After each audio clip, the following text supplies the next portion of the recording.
Si on produit pour avoir une meilleure vie, on ne va pas produire de manière à nous autodétruire. Ils veulent être plus forts que la planète, donc ça va pas bien. Notre maison brûle. How dare you! Les chroniques du Hérisson. Nous ne sommes pas la solution, nous sommes le problème. Une émission proposée par la FRAPNA. Bonjour à toutes et à tous, vous écoutez les Chroniques du Hérisson, une émission pleine de piquants proposée par la FRAPNA, la Fédération des associations de protection de la nature de l'Ardèche. Dans ces chroniques, nous traitons de l'écologie sous toutes ses formes, la culture, la philosophie, l'art, les sciences et les initiatives locales. La nature est partout et vous invite à ce rendez-vous frapnesque sur Fréquence 7.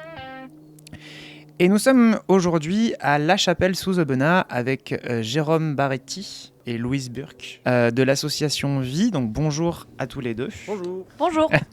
Donc vous faites tous les deux partie de l'association Vie, qui est en fait un acronyme pour vivre les initiatives ensemble, c'est bien ça ? Oui.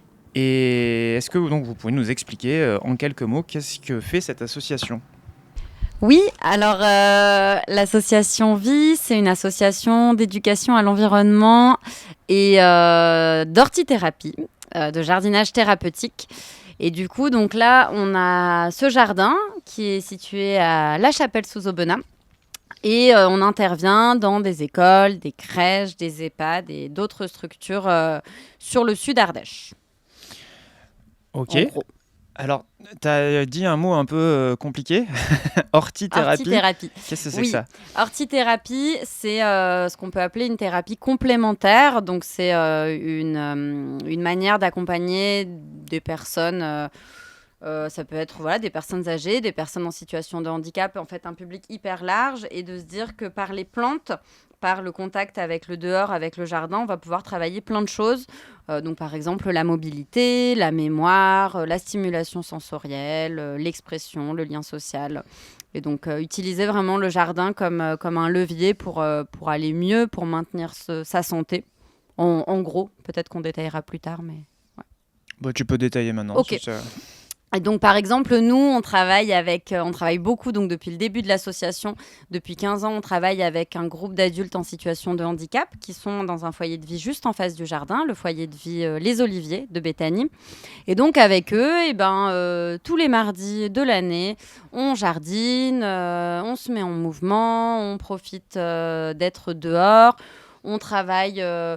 la mémoire, l'expression, la motricité fine, on travaille plein de choses avec eux.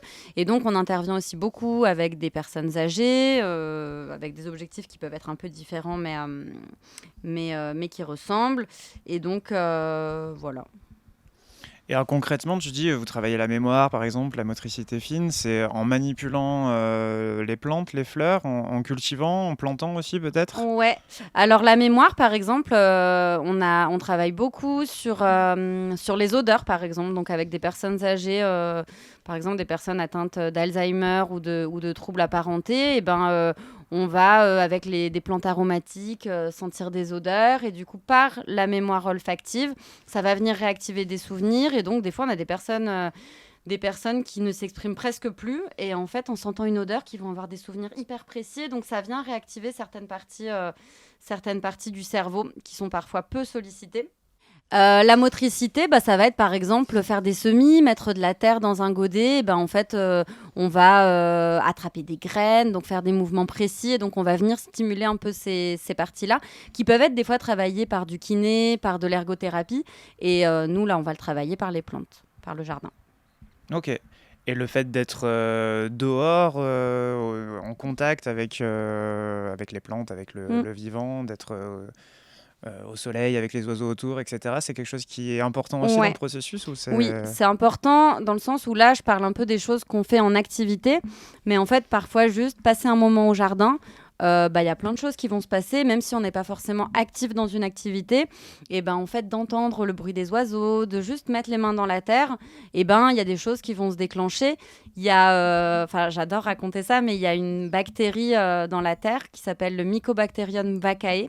Et en fait, quand on est en contact avec cette bactérie, quand on l'inhale, quand on la sent, ça va nous faire sécréter de la dopamine et je ne sais plus quelle autre hormone, mais en tout cas des hormones qui sont responsables du bien-être, de l'apaisement. Et donc il y a vraiment quelque chose de biologique aussi qui se joue en fait dans le fait d'être dehors. Et ça, moi je le dis par rapport aux personnes qu'on accompagne, personnes âgées, personnes en situation de handicap, mais ça marche aussi quand on va en école, quand on va en crèche. Il y a plein de choses qui se jouent en fait, juste à sentir la terre, à sentir ce qui se passe autour de nous, quoi. Donc il y a vraiment l'activité, tout ce qu'on peut faire en termes d'activité, mais il y a aussi le fait d'accompagner à être dehors, à écouter les bruits aussi, à être en contact avec la nature, qui a quand même un effet apaisant, qui réduit le stress et qui améliore le bien-être, quoi. Ok. Et du coup, vous travaillez avec plusieurs types de publics. Là, tu as parlé de l'ESAT qui est en face, de votre du jardin. Foyer de vie, Du foyer de vie, pardon. Et vous travaillez aussi avec les crèches, avec les écoles, donc avec les enfants, avec les EHPAD aussi, je crois. Oui, du coup, dans ce cadre-là, c'est plutôt moi qui m'occupe des animations nature dans les écoles et dans les crèches. Du coup, avec des objectifs différents. Dans les écoles, on va plutôt avoir tendance à répondre à des projets, des demandes des instituteurs et des institutrices sur des projets précis, sur la thématique soit du jardin, donc de créer des jardins dans les écoles, ou de travailler sur les insectes, la rivière, les écosystèmes, enfin toutes les petites thématiques qu'il peut y avoir autour de la nature ou du jardin. Ça peut être le compostage, voilà, il y a tout un panel qui est marqué sur notre site internet d'ailleurs. Et avec les crèches, on va être sur ces mêmes thématiques, mais l'objectif est beaucoup moins poussé, on va dire. On est plutôt sur une prise de connaissance, un premier contact, avec enlever certaines craintes et surtout pouvoir mener des activités ludiques et donner aussi des exemples à voir au personnel des crèches ou de la petite enfance qui ne sont pas forcément formés à ces thématiques, qui n'ont pas forcément l'imagination de créer des activités autour de ces thématiques. Et du coup, c'est aussi un moyen de leur montrer ce qui est possible de faire avec cet âge-là qui est quand même beaucoup plus petit que ce dont on a l'habitude, surtout en tant qu'animateur où on n'est pas forcément formé à ces publics-là. Et du coup, de pouvoir travailler avec ces tout petits autour aussi de la nature et de la création de jardins potagers, beaucoup dans les jardins des crèches. Alors, il y a plusieurs choses sur lesquelles j'ai envie de rebondir là, sur ce que tu viens de dire. Déjà, tu as parlé d'enlever certaines craintes. Par exemple, des craintes de plantes qui seraient toxiques, d'insectes, des choses comme ça. Alors il y a la peur, oui, d'abord sur les bêtes ou les plantes en général, parce que en petite enfance on pourrait ingurgiter ou ces choses-là. Mais c'est surtout des craintes sur se blesser, se faire mal, gérer un groupe. Okay. En fait, les personnels de crèche ont 8 enfants sous surveillance, entre guillemets, dont elles doivent s'occuper. Et du coup, mener des ateliers jardin ou être dans des activités de manipulation de pierres, de branches, de semis, de trucs qui peuvent être petits, avec d'outils, une personne pour 8, c'est assez délicat. Et du coup, faire appel par exemple à l'association pour accompagner, on va se retrouver à 2 adultes pour 8 enfants en extérieur. Et du coup, c'est beaucoup plus gérable. Et ça leur permet justement de voir comment organiser une séance aussi, même quand elles seront seules derrière. Alors je dis elles parce que majoritairement, ce sont des femmes en crèche. Et est-ce qu'il y a justement, notamment avec les tout-petits, mais avec les enfants de manière générale, est-ce qu'il y a un rapport à la nature, aussi une crainte à quelque chose une crainte qu'on pourrait appeler hygiéniste, de la terre c'est sale, on va se salir, on va peut-être abîmer les vêtements, toucher des choses avec des petits qui du coup vont facilement mettre des choses à la bouche. Ça, c'est une crainte aussi c'est quelque chose qui est présent dans le personnel Alors plus maintenant, parce que ça a beaucoup changé, il y a beaucoup de formations et puis maintenant on sait de dire l'enfant il doit pouvoir s'exprimer physiquement, il doit pouvoir jouer, se salir, parce que c'est aussi preuve qu'il peut aller à fond dans chacune des activités dans laquelle il va se lancer. Je pense qu'il y a eu ça, mais que c'est en train de changer. Justement, les crèches font beaucoup appel à nous justement pour aussi venir accentuer ce côté-là et de pouvoir se salir, d'aller mettre les mains dans la terre, des fois on va prendre une petite poignée de terreau, elle va se retrouver dans la bouche et c'est pas dramatique en fait. On sait aussi tout le bien que ça apporte. Il y a des nouveaux labels de crèche aussi qui sont présents sur justement qui permettent l'activité, de pousser les activités nature, d'aller en extérieur. Je pense que la crainte elle vient plus des parents en général qui ont moins préféré récupérer leurs enfants tout seuls, mais c'est aussi en train de changer puisque les personnels de crèche font un gros travail sur sensibiliser les parents aussi en parallèle des activités, justement montrer des photos, montrer ce qui s'est passé, le bien-être que ça va apporter aux enfants. Et du coup, il y a vraiment plus d'échanges aussi sur ces thématiques-là. Donc, c'est en train de bouger gentiment. Donc, parce que le personnel des crèches, des écoles est déjà, tu dirais, est déjà sensibilisé à ce genre de choses. Oui, ça change beaucoup. Puis avec tous les processus d'école dehors, déjà sur tout ce qui est dans les écoles, en tout cas primaires ou maternelles, il y a quand même tout ça qui est en train de changer parce qu'on a compris l'importance d'aller en nature, etc. pour l'apprentissage, la motricité, le développement personnel ou de groupe. Donc il y a tout ce côté-là déjà qui est quand même valorisé maintenant pour l'éducation nationale, qui n'était pas forcément avant et qui est vraiment maintenant inclus. Et au niveau des crèches, du coup ça suit pareil, de se dire en fait c'est possible en respectant certaines normes, certaines règles pour prendre des dispositions pour pas se blesser, etc. Mais donc oui, c'est en train vraiment de changer, quoi. Et le rapport aux enfants eux-mêmes, des enfants eux-mêmes au jardin, à la terre, aux plantes, etc., vous le qualifieriez comment ? Parce qu'on entend souvent qu'il y a une perte de contact avec le vivant. Est-ce que tu as l'impression qu'il y a une évolution des connaissances des plantes, par exemple, qui va dans le bon sens ou qui va dans le mauvais ou qui ne change pas ? Alors moi, ça fait que 10 ans. Je pense que je suis pas assez vieux pour faire plus de 10 ans d'expérience. C'est déjà pas mal, 10 ans quand même. Je sais pas si on peut voir l'évolution sur la connaissance. En tout cas, selon le milieu social, on va dire, et selon où on va se trouver, dans quelle école on va se trouver et dans quel endroit. On voit bien qu'il y a des enfants qui sont plus sensibilisés peut-être par leurs parents, qui vont leur dire le nom des oiseaux, qui vont dire regarde un merle. Alors qu'il y a d'autres endroits, on va juste dire l'oiseau noir, et d'autres endroits, on va même pas remarquer l'oiseau. Donc certaines classes, il y a beaucoup plus d'enfants qui ont des connaissances, ne serait-ce par exemple sur la thématique du compostage, qui est vite fait beaucoup plus mise en valeur à la campagne, dans un petit village où tout le monde a un jardin, donc les enfants ont déjà vu un compost, donc ils ont déjà touché un ver de terre. Alors que quand on va aller dans une ville, alors nous, nos villes, à Aubenas, il n'y a pas de compost. Donc quand on va sortir un ver de terre en animation, là les enfants ils vont tous avoir envie de le toucher, ou au contraire d'en avoir peur. Et nous on est là justement pour dire non, voilà, prends-le, il est gentil, il va pas te croquer. C'est un peu bizarre, mais tu vas voir, il est sympa. Et du coup on a plus, il y a un peu plus cette découverte. On voit qu'il y a des enfants, ils ont besoin, quand on ramène de la terre ou qu'on fait un jardin, on voit que c'est la première fois presque qu'ils touchent la terre, qu'on leur dit vas-y, gratouille, mets ta patate au fond du trou et ça va bien se passer. Et ça leur plaît ? Oui, globalement, c'est bien vécu. On a quand même de la chance dans notre métier, c'est qu'on vient apporter des choses qui sont plaisantes pour les enfants, donc c'est quand même moins difficile de les intéresser à ça peut-être qu'à d'autres thématiques.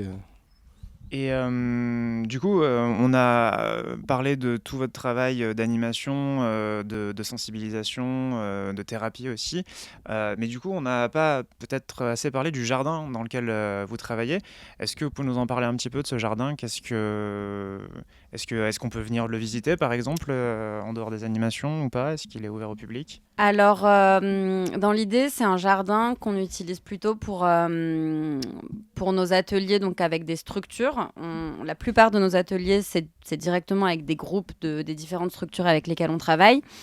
Après, justement, on trouve ça important qu'il puisse aussi être vu par d'autres personnes parce qu'on y passe du temps, il est beau au printemps. Et donc là, on est en train de mettre en place des après-midi de portes ouvertes au jardin. Donc, notez la date dans votre agenda. La prochaine aura lieu fin mars. Donc, ça aura lieu les derniers mercredis de chaque mois. Donc, je ne sais pas exactement le dernier mercredi de mars. En tout cas, vous pouvez vous le noter. Avril, mai, juin aussi. Donc là, l'idée, c'est de faire des temps où le jardin est ouvert aux curieux, aux curieuses, pour découvrir le jardin, pour nous rencontrer, pour faire des petites activités selon les saisons, des petites activités de jardin, de bricolage que nous, on proposera. Et parfois nous filer un coup de main si ça vous fait envie, en tout cas si vous avez envie de bricoler, de jardiner avec nous, c'est un moment aussi où le jardin est ouvert à ça. Et voilà, l'idée c'est aussi que ce soit des temps qui permettent de partager. On a pas mal de bénévoles de temps en temps qui gravitent un peu autour de l'asso, et donc voilà, d'avoir un temps pour faire connaissance. Et après, si en dehors de ces temps-là, vous avez envie de découvrir l'association, vous pouvez aussi nous contacter via notre site internet pour découvrir un peu ce qu'on fait, quoi. Oui, on a aussi la volonté de pouvoir ouvrir le jardin à d'autres associations qui n'auraient pas d'espace extérieur ou qui voudraient ne serait-ce qu'organiser leur petit AG sur le jardin, ou l'association de poterie du coin qui veut faire poterie au jardin, aquarelle au jardin, une réunion, un moment où ils veulent convier leurs bénévoles. En tout cas, on a un espace d'accueil qui est en extérieur qui est quand même sympathique, quoi. Le cadre est chouette. Et du coup, le but, ce serait aussi que des personnes puissent s'emparer, entre guillemets, du lieu dans certaines conditions, à voir avec nous de comment on peut profiter. Mais voilà, maintenant, depuis cette année, nouveauté, nous avons l'eau potable et l'électricité. Donc nous avons double chose qui est quand même sont pratiques pour faire une réunion, pouvoir brancher son ordinateur ou faire des activités en général. Donc voilà, on aimerait bien que d'autres associations, même sur des thématiques qui n'ont rien à voir peut-être directement avec la nature, puissent aussi utiliser le lieu pour que le lieu vive. Ça s'appelle l'association Vie. On aimerait que le lieu vive plus en dehors de ce que nous on peut proposer, puisque nous on propose des temps qui sont quand même des temps salariés, donc qui coûtent forcément à l'association, et donc on aimerait que ça puisse vivre en dehors de ces temps salariés, donc soit par des démarches bénévoles, bienvenue aux bénévoles potentiels, ou par d'autres associations qui viendraient un peu en semi-autonomie occuper l'espace et profiter du lieu. Ouais. Ok, très bien. J'espère que le message est passé, que les dates ont été... on répète les dates, du coup, peut-être les derniers mercredis du mois. À partir du mois de mars. Avril, mai, juin. Et le site internet ? Oui, quelle est l'adresse ? C'est Association Vie. Association-vie.org. Mais si vous mettez Association Vie en Ardèche, elle sort. C'est le premier choix qui sort sur Google et les autres moteurs de recherche. Très bien, merci beaucoup Jérôme, merci Louise. Merci. De cet entretien, et merci aussi évidemment à celles et ceux qui nous écoutent et à qui je dis à dans un mois pour une prochaine chronique du Hérisson.